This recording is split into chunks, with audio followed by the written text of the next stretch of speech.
Kokoa daholo Zanagasikara manao voatsara ho zaraina aminareo za dia aleo za mandresaka fa tsy maintsy ampiana voatsara foana omena anareo. Eny e, nisy vaovao nampalahelo ihany taloha kely teo fa vaovao tsara no omena anareo dia hoe inona no zavatra tian'ny lehilahy raha ohatra izany ndrika mikitika ny olon-tiandria ny vadindria dia aiza ny faritra tiany. Tsy voatery ny vehivavy ihany akory misy faritra tiany fa mba ny lehilahy ihany koa satria ny lehilahy manana tany fientanana betsaka kokoa mihoatra ny vehivavy.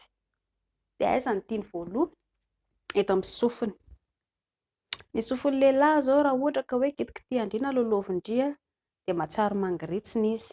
Na ohatra indray hoe makao aoriana sendra mipetraka ohatra hoe manaritra sakafon'ny vadin-drindry dia apetraka indreo sakafo dia somary bitsibitsihana tsy moramora izy, tena indray hoe atao kely hely manao teny dirty talk, izany hoe manao teny resaka lely izany satria ny lehilahy mahafinaritra ny lehilahy zany miresaka lely izany, indrindra fa amin'ny vadiny ny olona tiana miaraka aminazy dia mba mila mianatra an'izay koa indry izany mifanao an'izay satria tsisy mahamenatra mampivady mivady dia mila manao an'izany kilalaom-pitiavana.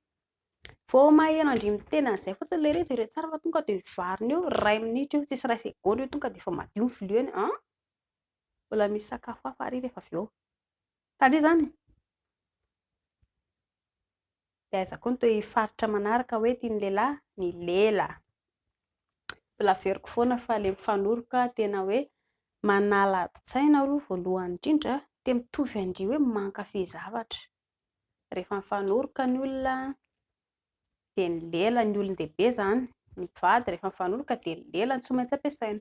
Tsy vita molotra fotsiny tsisy dikan'izany fa ny lela no ampiasaina rehefa mifanoroka. Mbola amenanao ilay vidéo hafa indray za ange atao mba mianatra mifanoroka indray aloha isika fa ilay taloha iny efa vita iny aloha dia mbola ampiana vaovao indray ilay satria fiainana ange mila nouveauté. Dia ny lela ihany koa tian'ny lehilahy raha ohatra indray hoe sendra hoe mifanoroka tampoka dia somary ilay lafindry kely ohatra akaikin'ny tarehiny eo na mifanoroka tampoka indray dia atsofoka indray any anaty vavany ihany ny lelany, ny lelandry dia tiany ihany koa izay. Tsy voatery hoe hiandry lehilahy foana indry fa indry koa ny zavatra tena tian-jareo dia hoe ny vehivavy manao premier pas, izany hoe indry mihitsy no manentana azy. Indrindra moa fa raha hoe resaka lely hoe indry mihitsy any daoka mba efa labenga tsika izay mba tsy nilalao e. Tonga ilay iry tonga dia ohatra naniry kintana tonga dia raikitra mipitika aingana ny akanjony avy eo. Tsisy maratra izany ange mpivady ianareo. Rehefa mpivady ny olona anankiroa dia tsy mahazo menamenatra izany intsony. Efa nakamban'Andriamanitra ianareo, nakamban'ny afo tao ambony dia mila sasa. Misy mivady mantsy mbola hoe somary menamenatra foana dia tsy azo atao izany, tsy manan-jo anao an'izany. Inona fotsiny nanaiken-dry na nanaiken'ilay ho vadin'ilay dia mila tsy maintsy hoe sasa. Ary tsy misy tokony mahamenatra izany satria fiainam-pivady, kilalaom-pitiavam-pivady. Izany ange entina mba hoe mahatsara tokantrano ihany koa e. Raha vao tsy ampy ilay hoe lely ao an-tokantrano lasa mandeha manidina na lehilahy na vehivavy satria tsy ampy ilay ao an-tokantrano. Hitady anao inona any moa nefa efa misy eto an-trano eto. Ny ato raha tsy vitako. Aiza indray ireo faritra hafa tian'ny lehilahy? Eto anelakelam-be.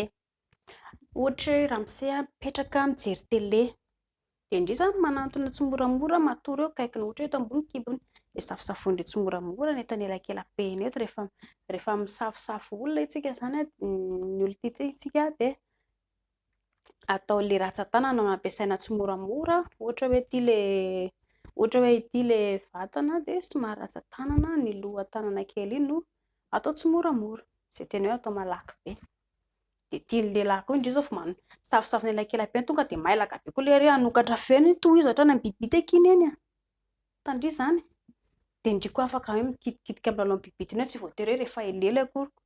Petrapetraka matory indray dia lolovin'indry moramora ny bibitiny dia mba atsofoko indray any anaty kilaotiny any ny tanany. Faly ery nge rehefa atao indray an'izany e. Tsisy maharatsy an'izany. Toy izay ny kilalaom-pitiavan'ny vadiko. Tsisy maharatsy an'izany. Ary izay koa ny andrasan'ny lehilahy amin'ny vehivavy. Lehilahy koa mila misasa bibity alahy fa tsy hoe herinandro ialahy tsy misasa dia fomba ahoana kosa moa ny tanany eny hiditra anaty bibit'ny lahy any. Mandro foana koa ialahy isan'andro fa tsy ny vehivavy ihany akory mila hoe tsy maintsy mandro. Dia aiza ny faritra farany mba hoe tian'ny lehilahy? Raha ohatra ka hoe milely ianareo roa dia tian'ny lehilahy ihany koa indria ilay milalao ny vodin'le riz. Kapohany zany ny vodiny anankiroa, ohatra hoe avy ao aoriana na avy eto aloha dia kapohany vodiny anankiroa dia manao teny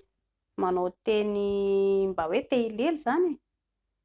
Be dia be ny teny efa natoroko aloha tary dia iny averitra tiako be lesy ny vodiny lahy mampite hanaikitra dia afaka tonga koa dia kakerindrila izy tsy ratsy nge zany somary kakerindry na ohatra tsy mpindindry kely na ohatra tsongondry kely tsy atao mafy be koa sao dia midindiny koa vodin'le riz hoe inona ty atao tena dia mba somary tsipindina kely na tsongona kely na safosafona kely dia avy eo kapohana kely zany mba mampientana an'le riz dia miezaka ihany koa nareo mba mifanao an'izay. Zay anie ilay karazana romantika ezahana lesy mba mifampikitikidika lava eo ianareo tsisy maharatsy an'izany. Kilalaom-pitiavan'ny mpivady zany dia mahafinaritra foana afaka atao foana. Dia raha toa ka manafantatra ianareo dia apetraka amin'ny commentaire raha tsy misy dia raha atao koa moa tsy tiana atao amin'ny commentaire be dia be ny message ihany afaka alefanareo any dia ho valiko miadana ihany ilay izy. Zay fa mandra-peo na tompoko.